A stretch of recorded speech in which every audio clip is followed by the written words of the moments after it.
Begitu, ayahanda ya. Memang kita bicara masalah agama menarik. Keuntungan bagi kita, nikmat kita mendengarkan pengajian itu anugerah dari Allah. Anugerah. Bapak-bapak pergi ke masjid ini anugerah dari Allah. Syukur kita mau. Coba orang yang tidak mau, coba. Nah, makanya yang senang banyak bertanya itu. Nanti kalau saya tidak bisa, saya buka kitab lagi, begitu. Kita diskusi. Begitu ayahanda ya. Luar biasa. Terima kasih ayahanda. Jadi banyak pertanyaan itu membangkitkan semangat kita untuk mengetahui agama kita ya lebih dalam lagi. Saya juga belajar lebih banyak lagi. Silahkan berikan pertanyaan, saya menyuruh saya lebih rajin lagi, itu artinya lebih banyak lagi kitab yang harus saya buka.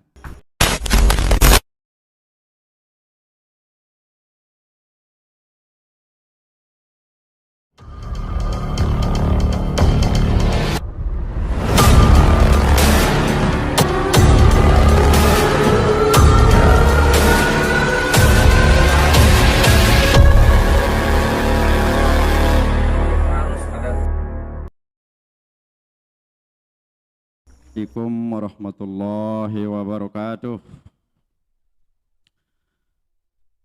Alhamdulillah wassalatu wassalamu ala Rasulillah wa ala alihi wa sahbihi wa mawalah. Asyhadu an la ilaha illallah wahdahu la syarikalah. Syahadatan tunji qailaha anil muhlimah. Syahadatan tunji qailaha anil muhlikah. Amma ba'du, ma'asyiral muslimin, jamaah salat maghrib Masjid Besar Nurul Huda yang saya hormati, ayahanda saya semua, ibu-ibu yang di belakang yang berbahagia. Pertama kali semoga kita semua amal ibadah kita selama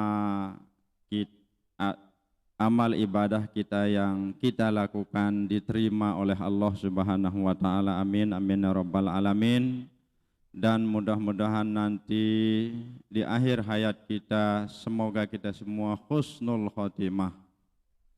Dan nanti di hari kemudian kita masuk surga bighairi hisab. Amin ya rabbal alamin. Jamaah yang berbahagia, kali ini kita akan membahas tentang sholat qashar dan sholat jamak bagi kita yang mau musafir. Jadi ini penting jamaah, karena sholat qashar maupun sholat jamak sering dilakukan oleh Rasulullah SAW ketika beliau ingin musafir. Jadi di tengah perjalanan datang waktu sholat, beliau selalu mengqashar sholat dan menjamak sholat. Ini pula disebut di dalam Al-Quran dalam surah An-Nisa ayat 101. Bismillahirrahmanirrahim. Wa iza faradtum fil ardi falaysa alaikum junahun an taksuru minas shalah. Apabila kalian ingin bepergian, ingin musafir maksudnya, di muka bumi ini termasuk di laut, maka tidak apa-apa bagi kalian atau tidak mengapa kalian qashar salat, kalian press salat. Ya, kalian pendekkan jumlah rakaat sholat, terutama sholat-sholat yang 4 rakaat atau hanya sholat yang jumlahnya 4 rakaat, bisa dipres menjadi 2. Kemudian sholat jamaah dalilnya dalam hadis Rasulullah SAW dari Mu'az bin Jabal yang diriwayatkan oleh Imam Muslim. Apa kata beliau? Kharajna ma'an Nabi sallallahu alaihi wasallam pakana yusalli zuhra wal asra jami'an wal maghriba wal isya'a jami'an. Kami sering bersama Rasulullah bepergian musafir, maka beliau mengqasar solatnya, yaitu solat zuhur, maka beliau menjamak solatnya antara solat zuhur dan solat asar. Demikian pula menjamak solat maghrib dengan solat isya. Itu dalilnya dalam hadis dan Al-Quran. Nah, di sini jamaah, sebelum kita masuk, tapi saya baca ibaratnya dulu. Faslun fi qasris sholati wa jam'iha wa yajuzu lil musafiri al mutalabbisi bis safari qasrus sholati rubaiyati la ghayroha min thunaiyatin wa thulathiyatin wa jawazu qasris sholati rubaiyati bi khamsi sharaita. Al-awwalu ayyakuna safaruhu as-sakhsi fi ghairi maksiatin. Nah, jadi boleh kita mengqasar salat, boleh kita menjamak salat, ya, terutama yang pertama mengqasar salat, tapi salat yang jumlah rakaatnya 4. Nah, di sini dijelaskan jamaah ada 3 bagian. Pertama, ada salat yang boleh kita qasar dan boleh kita jamak. Ada salat yang hanya boleh kita jamak, tidak boleh kita qasar. Ada salat yang tidak boleh kita qasar dan tidak boleh kita jamak. Nah, yang pertama yang boleh kita qasar dan kita jamak ada 3 jamaah. Salat zuhur, salat asar, dan salat isya. Nah, 3 salat ini yang bisa kita pres menjadi 2. Jadi salat zuhur bisa jadi 2, salat asar bisa jadi 2, dan salat isya pun juga begitu. Kemudian ada salat yang bisa kita qasar dan bisa kita jamak. Nah, yang mana dia jamaah? Ada 4 salat. Jadi salat zuhur, asar, maghrib, isya. Salat zuhur bisa kita gabung dengan salat asar, atau salat asar bisa kita gabung dengan salat zuhur. Salat maghrib bisa digabung dengan salat isya. Salat isya digabung dengan salat maghrib. Nah, hanya satu-satunya salat yang tidak bisa dijamak apalagi dikasar, yaitu salat subuh. Tidak bisa karena sudah rakaat, 2 rakaat, kita qasar jadi 1 rakaat dan tidak bisa. Nah, jadi hanya salat subuh saja jamaah. Nah, itu yang pertama. Jadi saya ulangi, salat bisa kita qasar doang, tapi kita kerjakan di waktunya. Misalnya salat zuhur, di waktu zuhur bisa kita pres jadi 2 rakaat. Salat asar kerjakan di salat asar, kita pres atau kita pendekkan menjadi 2 rakaat. Demikian pula salat isya bisa kita pres menjadi 2 rakaat di salat isya. Itu pertama. Yang kedua, bisa kita jamak, bisa kita gabung. Salat asar bisa kita kerjakan di waktu zuhur. Itu namanya jamak takdim. Salat zuhur bisa kita tunda, kita undur ke salat asar. Itu namanya jamak takhir. Demikian pula salat isya bisa kita tarik ke maghrib. Itu namanya jamak takdim. Salat maghrib bisa kita tunda ke salat isya. Itu namanya jamak takhir. Itu yang kedua, bisa kita gabung. Masing-masing kita kerjakan 4 rakaat, 4 rakaat. Kecuali maghrib 3 rakaat. Hanya bisa kita gabung. Itu bagian yang kedua. Yang ketiga jamaah, ini yang paling mudah, paling singkat, paling rukhsah, paling mudah. Ini keringanan diberikan oleh Allah. Di samping bisa kita qasar, bisa kita pendekkan menjadi 2 rakaat, bisa digabung pula, begitu. Bagian ketiga. Jadi sholat zuhur, sholat asar bisa kita tarik ke zuhur dan bisa kita kerjakan 2 rakaat 2 rakaat. Itu namanya jamak qasar. Atau sholat zuhur bisa kita tunda ke waktu asar, masing-masing 2 rakaat 2 rakaat. Jadi sholat zuhur itu kita kerjakan di waktu asar dan masing-masing 2 rakaat. Zuhur 2 rakaat, asar 2 rakaat. Demikian pula antara maghrib dan isya. Ya. Isya bisa kita tarik ke maghrib 2 rakaat. Kecuali maghrib, tidak bisa dibagi 2. Tidak ada sholat 1,5. Hanya isya doang. Gitu. Ya, hanya isya doang. Gitu. Tetapi maghrib ini bisa kita jamak. Baik jamak takdim maupun jamak takhir. Jamak takdim isya kita tarik ke maghrib. Jamak takhir maghrib kita tarik ke isya. Ada 3 bagian. Keringanan diberikan oleh Allah Subhanahu wa ta'ala. Nah, sebelum saya lanjut, ini kita tuntaskan dulu ini supaya jelas gitu. Kemudian jarak tempuh yang boleh qasar salat memang banyak pendapat para ulama. Tapi yang muktamad, yang kuat menurut Imam Syafi'i dan banyak imam-imam yang lain itu disebutkan di sini 16 parsah atau 4 burut atau 48 mil. 48 mil itu jamaah kalau dikilokan itu sekitar 89 kilo lurus gitu. Kan banyak kita tidak tahu ini.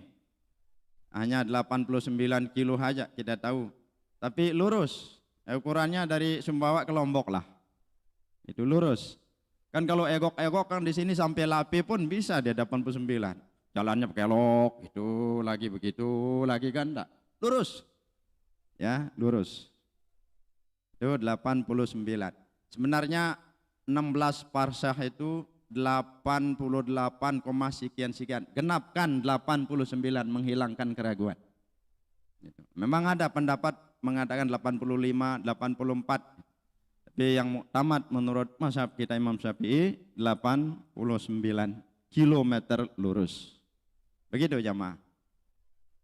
Nah sekarang bagaimana caranya melaksanakan sholat qasar, sholat jamak dan jamak qasar. Nah, yang pertama dulu, sholat qasar mudah aja kalau qasar. Karena kita sholat pada waktunya, cuma kita pres saja. Ya, aku sholat zuhur 2 rakaat, qasar, udah selesai. Kena Allah Ta'ala. Kalau berimam, ya jadi imam, imaman. Kalau jadi makmum, makmuman. Seperti sholat jamaah biasa. Cuman kita niatkan ya aku sholat zuhur 2 rakaat qasar. Jadi makmum, udah selesai. Begitu pula sholat asar. Aku sholat asar 2 rakaat qasar, jadi makmum kena Allah Ta'ala. Gitu. Nah, cuman tidak boleh orang yang qasar sholat mengikut kepada orang yang sempurna sholatnya. Tidak boleh. Sekali lagi, nanti kita musafir mau qasar sholat, masuk masjid, orang sempurna sholatnya 4 rakaat. Kita qasar tapi berimam kepada orang sempurna. Nanti duluan kita sholat, salam jadinya, kan nggak boleh. Itu. Ya, kenapa nggak boleh? Karena akan duluan salam. Dia 2 rakaat si makmum, imamnya 4 rakaat. Makanya tidak boleh orang yang qasar sholat mengikut kepada orang yang sempurna sholatnya. Gitu. Nah kemudian kalau niat jamak, masing-masing 4 rakaat per rakaat. Zuhur 4 rakaat, asar 4 rakaat. Nah, kita ingin jamak takdim misalnya. Jadi 4 rakaat asar itu kita kerjakan di zuhur. Nah, di zuhur bagaimana cara kita berniat? Mudah saja, tidak usah terlalu panjang-panjang. Memang di kitab ini memang panjang, tapi di dalam disebutkan singkat-singkat saja supaya jangan menyulitkan kita. Nah, begitu. Nah, caranya berniat kalau kita jamak takdim jamaah, kita berniat jamak itu di waktu sholat zuhur itu boleh. Dari kita mulai sholat sampai hampir kita mulai salam boleh berniat jamak. Nah, cuma sebaiknya waktu kita takbiratul ihram. Caranya bagaimana jamaah? Ini belum kasar ini, hanya jamak saja. Hanya asar kita tarik ke zuhur gitu. Nah, di dalam hati kita usolli pada zuhri atau aku niat sholat zuhur digabung asar, udah selesai. Itu sah sudah itu. Andai kita lupa menggabung di dalam takbiratul ihram kita, boleh di tengah-tengah sholat itu kita, oh ya Allah, mungkin saya lupa tadi untuk niat gabungnya, saya gabung asar, oh selesai, sah. Gitu. Selama sebelum keluar dari sholat, selama belum kita salam. Paham ayah anda? Nah, jadi itu harus kita niatkan jamaknya gitu, jamak takdim. Jadi ada terlintas dalam hati kita di waktu kita melaksanakan sholat zuhur itu, bahwa dalam hati kita saya gabung juga asar, udah selesai. Gitu. Nah kalau kita jadi makmum ya makmuman lah gitu. Tapi imamnya harus musafir juga gitu, harus qasar jamak juga gitu. Nah nanti sholat asar biasa saja, karena sudah kita niatkan tadi. Jadi Allah dalam hati kita, aku sholat asar, aku sholat paruh asar karena Allah Ta'ala. Udah selesai, karena sudah kita niatkan gabungnya tadi di sholat yang pertama. Itu satu. Yang kedua harus zuhur duluan, kita kerjakan.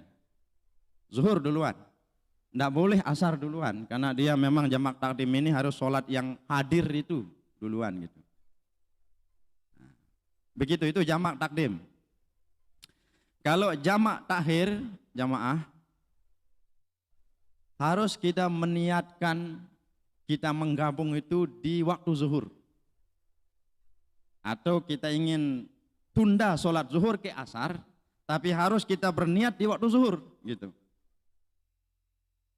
Kita ingin kerjakan sholat maghrib di waktu isya, harus kita niatkan di waktu maghrib gitu.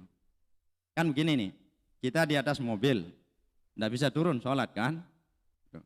Dalam hati kita, nanti dah saya kerjakan maghrib di waktu isya. Nah, itu udah niat tuh. Nanti dah saya kerjakan zuhur di waktu asar. Udah selesai. Gitu. Harus ada terlintas. Kapan kita berniat begitu? Sesudah masuk waktu zuhur. Tidak boleh sebelumnya. Ya Allahu Akbar, azan misalnya. Karena kita berniat untuk menunda sholat kita dari waktu zuhur ke waktu asar, atau menunda pengerjaan sholat maghrib ke waktu isya di waktu yang pertama, di sholat maghrib, di waktu sholat maghrib atau waktu sholat zuhur, terlintas dalam hati kita gitu. Nanti saya tunda kerjaan sholat zuhur ini di asar, harus ada terlintas begitu di waktu zuhur gitu, atau waktu maghrib sedang dalam perjalanan atau di kapal. Nah, nanti saya mau gabung dalam hati, nanti digabung, saya mau gabung sholat maghrib ini ke sholat isya, udah selesai. Begitu jamaah.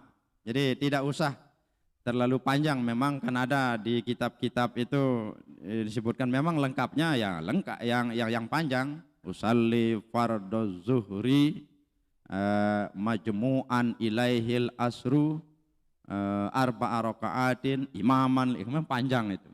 Tapi ada terlintas dalam hati kita untuk menggabung, udah selesai itu sudah sholat. Ya, apalagi menurut Imam Nawawi ada terlintas saja udah. Makanya banyak orang yang ragu-ragu niat itu. Niat itu harus pas, oh enggak bisa kita pas.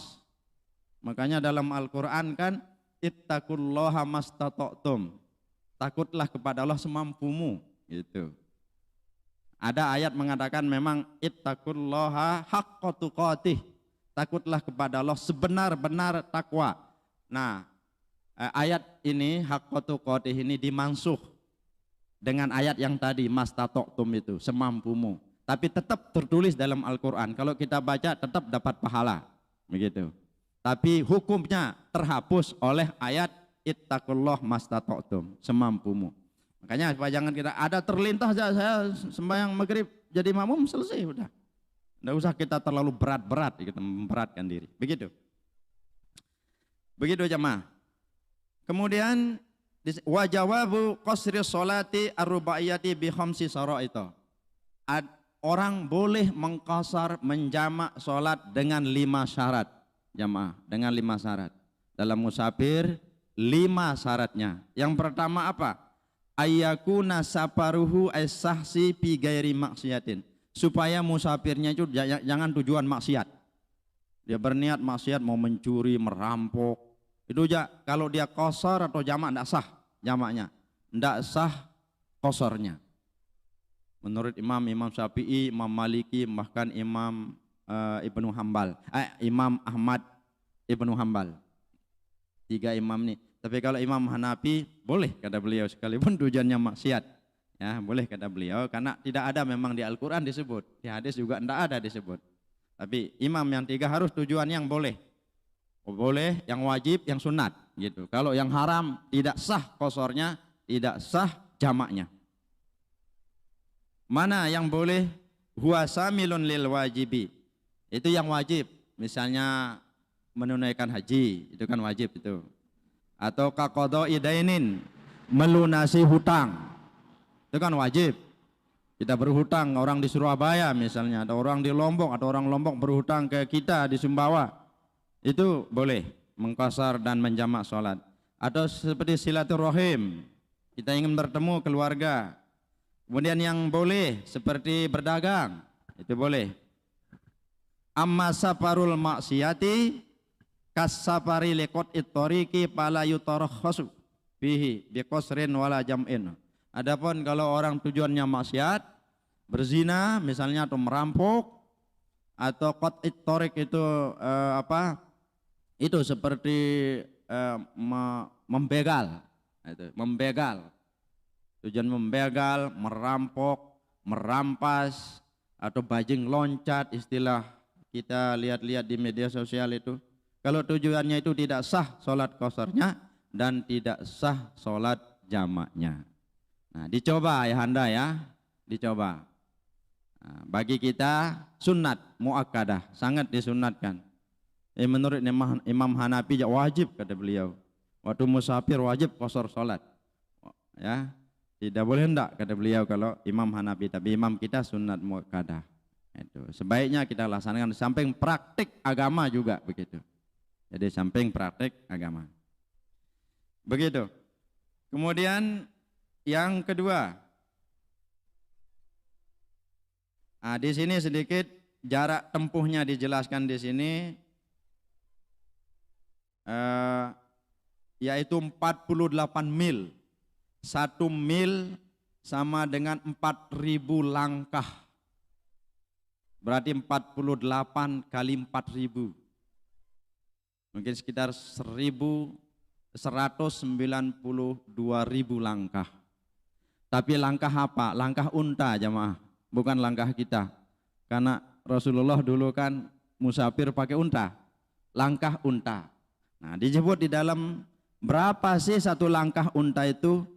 Salasu khutuwatin, 3 langkah, 3 telapak tangan kita. Salasu akdam, 3 ukuran telapak kaki kita itu satu langkahnya unta. Jadi ukuran tempuh, jarak tempuh, boleh kita mengqasar salat itu jamaah harus tadi kilonya 89 kilo atau 192 langkah unta, 192.000 langkah unta, atau menurut Imam Syafi'i perjalanan 2 hari 2 malam. Ya, perjalanan 2 hari 2 malam. Atau singkatnya ke Lombok lah, nah itu. Atau dari Lombok ke sini boleh. Ya, alhamdulillah yang kalau ke Lombok atau dari Lombok ke sini selalu qasar, selalu jamak. Ya, selalu qasar, selalu jamak. Ya.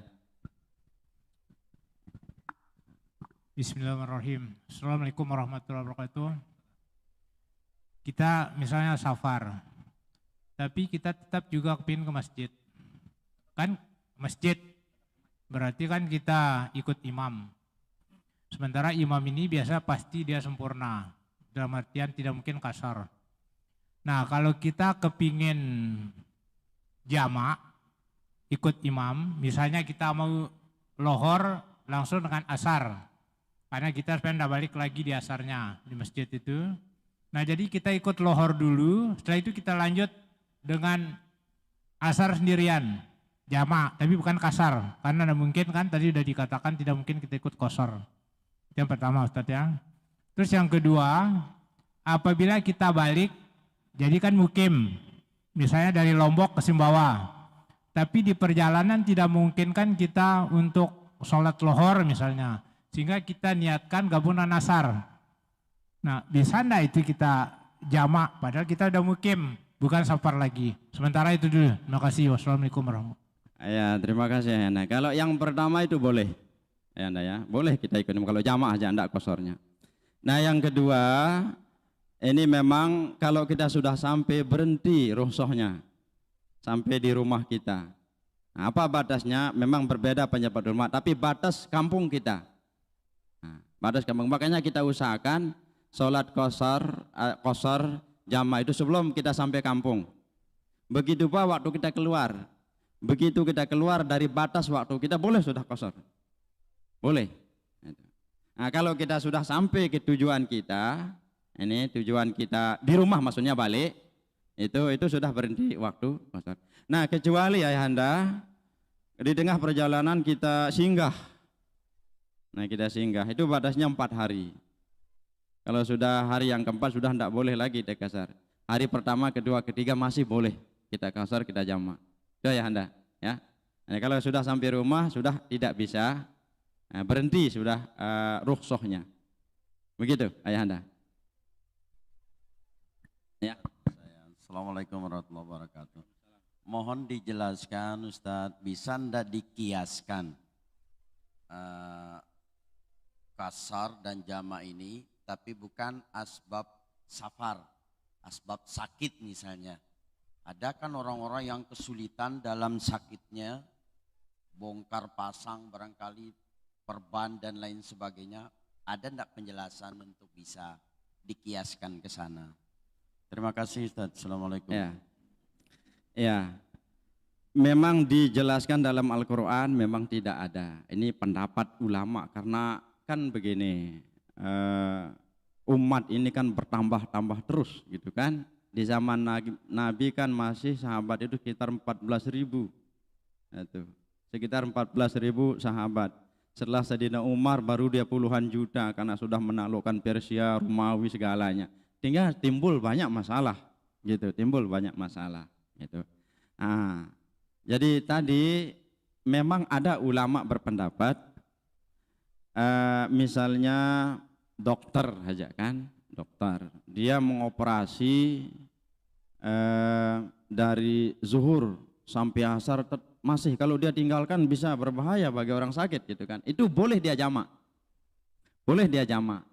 Tapi waktu dia misalnya dari zuhur sampai selesai waktu zuhur belum dia selesai operasi, kalau dia tinggalkan berbahaya, nah itu boleh dijamak, boleh ditunda sholat zuhur itu ke asar. Demikian pula ada hujan, ada hujan kan becek misalnya gitu kan, dia di masjid, kalau balik ke masjid lagi tapi syaratnya masjidnya jauh, saya bilang di sini, makanya baru boleh dijamak doang, tapi jamak doang, itu pun jamak takdim doang, jamak takhir enggak boleh.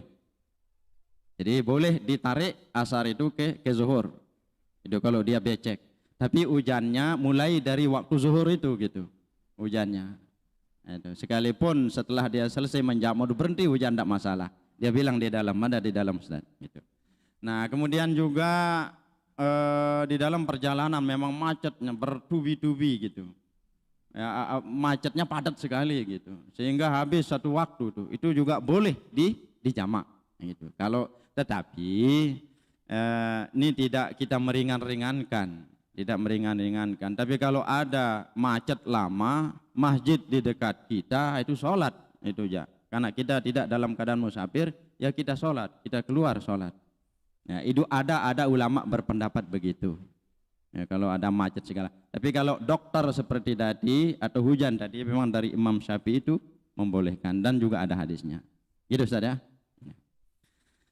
Kemudian berikutnya warabiu ayyanu yal musafirul qasra lis salati ma'al ikhram biha. Hendaklah dia berniat qasar di takbiratul ihramnya. Kalau seperti tadi yang nomor 3, di samping dia qasar jamak juga, ya disebutlah itu. Aku sembahyang zuhur 2 rakaat qasar jamak, udah selesai. Atau di jamak, kalau kita jamak takdim, digabung asar padanya, selesai udah. Jadi aku sembahyang zuhur 2 rakaat digabung asar padanya, selesai. Tapi kalau nanti di jamak takhir, kita niat sholat zuhur, mana-mana kita dahulukan kalau sholat zuhur. Zuhur kah duluan, asar kah duluan boleh. Tapi kalau jamak takdim wajib zuhur duluan. Demikian pula maghrib isya, isya wajib duluan. Tapi kalau maghrib kita kerjakan di isya boleh mana-mana. Tapi sebaiknya maghrib duluan menurut urutannya gitu. Di jamak takhir zuhur kita kerjakan di asar, sebaiknya zuhur duluan. Tapi andai asar duluan nggak masalah. Hanya di jamak takdim, jamak yang hadir itu wajib duluan. Seandainya dia misalnya asar duluan dipakai, wajib pulang itu. Ya, tidak boleh didahului zuhur atau maghrib itu kalau pada jamak takdim, begitu. Kemudian kalau kita ingin mengerjakan jamak takhir gitu, sudah kita niatkan tadi di zuhur kan? Kita niatkan di waktu zuhur, bukan di waktu melaksanakan sholat zuhur, tidak. Di sini dia bilang pi waktu zuhri, bukan pi waktu sholat zuhri, enggak, beda. Kalau pi waktu sholat zuhri di waktu sholat zuhur itu, tapi di sini pi waktu zuhri dia bilang di waktu zuhur. Begitu orang azan, kita tidak bisa sholat zuhur, bisa kita tunda, kita jamak takhir kerjakan di asar nanti.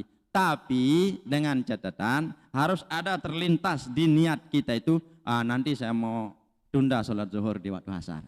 Selesai udah itu, selesai udah. Ya, silakan. Assalamualaikum warahmatullahi wabarakatuh. Waalaikumsalam warahmatullahi wabarakatuh. Menurut penjelasan Pak Ustadz tadi, ya, mungkin bagi kita sudah mengerti. Tapi menurut pendapat saya ini Pak Ustadz, kalau bisa, karena dari sekian banyak yang hadir ini, kan mungkin belum semua bisa melaksanakan gitu. Kalau bisa ini Pak Ustadz, pada saat penjelasan Pak Ustadz tadi itu kalau bisa itu diberi langsung dan dipraktek langsung. Oh, praktek. Dipraktek sehingga ini jamaah tadi ini jamaah takhir, sehingga ada kejelasan bagi jamaah yang Ya. Terus yang kedua Pak, yang kedua ini karena pengalaman kita dalam perjalanan. Kalau masih kita lihat masjid yang terdekat, ya kami kan jarang sekali kita melakukan jamaah. Itu langsung lihat masjid kalau seperti kita ke Lombok, dari Sumbawa ke Lombok, karena setiap perjalanan kalau kita berkendaraan sepeda motor atau mobil lihat masjid bisa langsung. Cuman ini yang saya ingin sampaikan dan Pak Ustadz itu menyangkut penting sekali buat kita untuk menambah pengetahuan pengalaman kita ini, ya, dalam kita melaksanakan kegiatan sholat jamaah tadim dan takhir ini perlu ada praktek gitu Pak. Sehingga ada kejelasan langsung dan bisa diketahui jelas oleh para jamaah. Mungkin ini saja yang perlu saya sampaikan.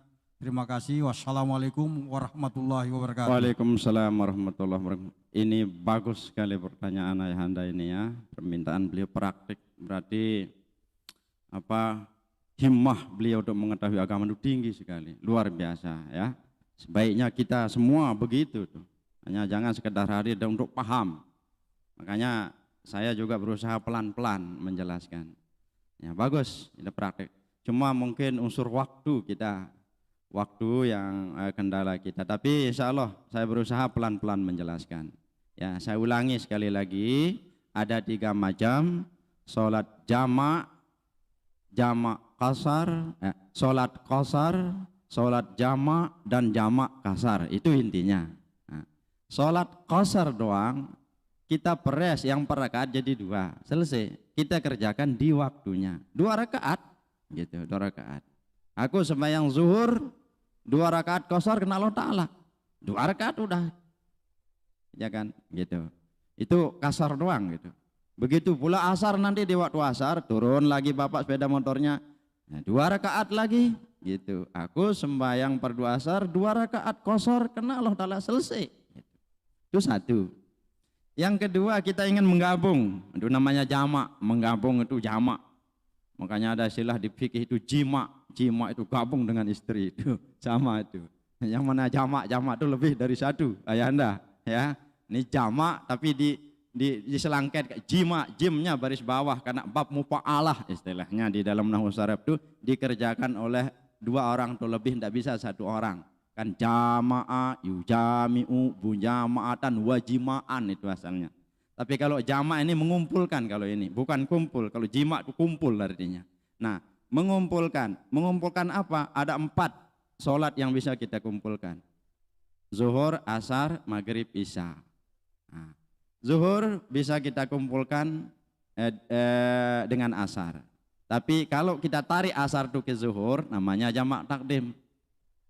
Nah, bisa kita kerjakan asar itu di waktu zuhur, ayahanda, 4 rakaat, gitu. Tidak perlu kita sholat asar nanti, udah maghrib aja udah sholat dah, gitu. Nah, begitu pula maghrib dengan isya. Nah, kita kerjakan isya, kita tarik isya itu di maghrib, itu namanya jamak takdim. Tidak perlu kita sholat isya, nanti subuh dah kita sholat, begitu. Itu namanya jamak takdim. Andai kita ingin tidak melakukan waktu zuhur di waktunya, kita tunda, nanti kita kerjakan di waktu asar, itu namanya jamak takhir.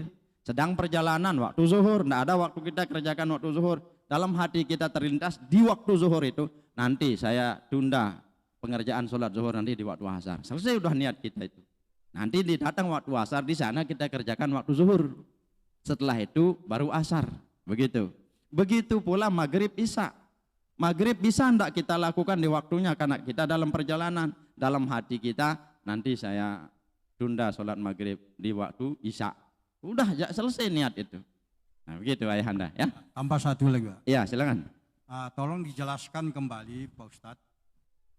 Ini mungkin ada perbedaan sedikit antara 2 nih. Kalau kita jamaah ini di waktu kita di atas pesawat atau di atas bus. Ini dalam perjalanan. Tapi karena yang tadi saya jelaskan di atas kendaraan motor atau ya. Ya, belum saya jawab pertanyaan Anda tadi. Itu boleh. Andai kita mau sholat di atas kapal, mau turun, enggak jamak enggak apa-apa. Gitu. Enggak, ini bolehnya. Itu semuanya namanya rukhsah. Rukhsah itu keringanan diberikan kita oleh Allah Subhanahu wa taala. Boleh. Enggak kita jamak, enggak kita kasar enggak apa-apa. Sholat sempurna di tiap-tiap waktu boleh. Gitu. Cuma andai kita ingin menjamak, ingin mengkasar, terutama menjamak, di niat kita itu kalau kita tidak ingin melaksanakan waktu yang ada, nanti kita akhirkan di niat kita, misalnya waktu zuhur nih sedang perjalanan, di dalam hati kita, oh nanti saya tunda waktu zuhur, itu sudah niat ayahanda. Nanti boleh kita kerjakan di waktu asar, begitu. Ini boleh, kecuali Imam Hanafi saya bilang mewajibkan kalau beliau, tapi kan mazhab kita tidak yang itu. Mazhab kita yang ini mazhab Syafi'i. Begitu ayahanda ya. Terakhir, masih ada waktu adinda? Tinggal sedikit. Terakhir, ada jamak qashar. Jamak qashar ini paling ringan nih. Di samping kita menjamak, juga memeres gitu. Zuhur 2 rakaat, asar 2 rakaat, asarnya bisa kita tarik ke zuhur 2 rakaat pula gitu. Caranya mudah ayahanda, mudah sekali. Aku sembahyang zuhur 2 rakaat qashar. Digabung asar, udah selesai. Nanti setelah kita 2 rakaat bangun lagi, jangan jauh jaraknya. Kalau jauh jaraknya batal, enggak jadi, harus sholat sempurna. Jauh jaraknya, lagi bangun, sholat asar. Nah, aku sembahyang fardu asar 2 rakaat, digabung ke zuhur, karena Allah Ta'ala, selesai. Gitu. Enggak perlu kita sholat asar nanti. Gitu. Tapi jarak antara 2 sholat itu jangan panjang, jangan lebar. Jangan tidur dulu, baru bangun lagi. Atau ngopi-ngopi dulu, wah enggak sah itu ayahanda. Tapi kalau alas sekitar subhanallah, alhamdulillah, bangun lagi enggak masalah. Begitu ayahanda ya. Memang kita bicara masalah agama menarik. Keuntungan bagi kita nikmat kita mendengarkan pengajian itu anugerah dari Allah. Anugerah. Bapak-bapak pergi ke masjid ini anugerah dari Allah. Syukur kita mau. Coba orang yang tidak mau, coba. Nah, makanya yang senang banyak bertanya itu. Nanti kalau saya tidak bisa, saya buka kitab lagi begitu. Kita diskusi. Begitu Ayahanda ya. Luar biasa. Terima kasih Ayahanda. Jadi banyak pertanyaan itu membangkitkan semangat kita untuk mengetahui agama kita ya lebih dalam lagi. Saya juga belajar lebih banyak lagi. Silahkan berikan pertanyaan, saya menyuruh saya lebih rajin lagi, itu artinya lebih banyak lagi kitab yang harus saya buka. Demikian kurang lebihnya. Sekali lagi mohon maaf Ayahanda semua, semoga ada manfaatnya bagi kita. Sekali lagi mudah-mudahan di hari kemudian kita husnul khotimah, amin ya rabbal alamin. Wallahul muwaffiq wal hadi ila sabilir rasyad. Wassalamualaikum warahmatullahi wabarakatuh.